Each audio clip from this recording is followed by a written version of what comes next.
Heart disease, makakos na sa heart problem, stomach aton abdominal problem. Tanan man nga systems pwede siya maka-cause some stroke, pwede siya maka-cause lung disease. Kaya actually may diagram kita sinasang pwede nga maka-affect sa how the poor oral health can affect different systems sa ating body mo. Tula labot sa aton nga, syempre may bad breath siya, may gum disease, may tooth loss, may tooth decay. Pwede siya maka-affect sa ating heart because syempre kung may infected kita na tooth, the infection nadala sa bloodstream natin mo.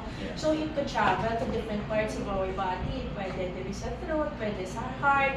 Lalo kita sa mga kabataan if they are really damo, sila ba lang ang mga guba-guba and then go on and off ang infection, it could affect their heart, mga rheumatic heart, no? Kasi nga anak ito nga ang bata, pag abot sa mga age or may rheumatic heart siya, it most probably it is because may the bacteria nga halin sa guba ng ngipon. Tapos pwede man siya sickly sila because it is a chronic infection, it can lower their immune system. So pwede nga ang bata. And then also the nutrition, hindi siya kakaon mayo, giti nga nakita nga, hindi niya may man siya yapon or malnourished na siya. It's because hindi siya kakaon because sakit yung ngipon or may discomfort siya. And also, ang paghambal, di ba? Amo na siyang hambal ato ng oral health because it is part of the overall health because it affects our eating, our speaking, our breathing, no, and the whole.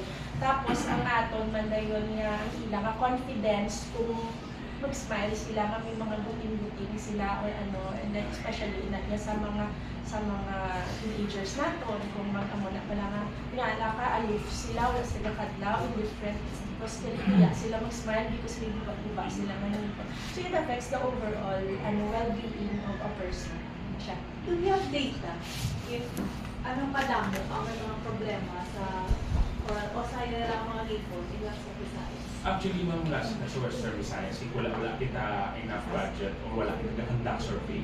Ang survey lang din natin, ang muna sa Asian survey natin, nagtabo sa 2018. But then, subong may ara kita 2024, I think nag-start naman ang for 2024 kaya every 5 years na siya.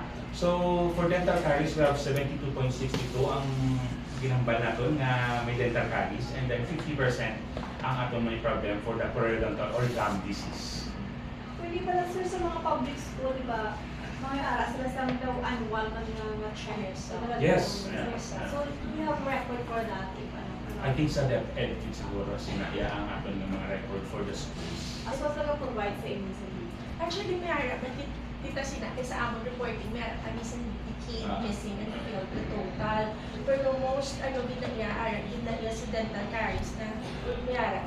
Kaya mag-identify kung isang dental caries, once may puti-puti na siya or once may itong or may brown na siya, consider ko na siya as dental caries, hindi na siya sila nga kilanglan, hindi nga buka-buka siya or wasak-wasak siya.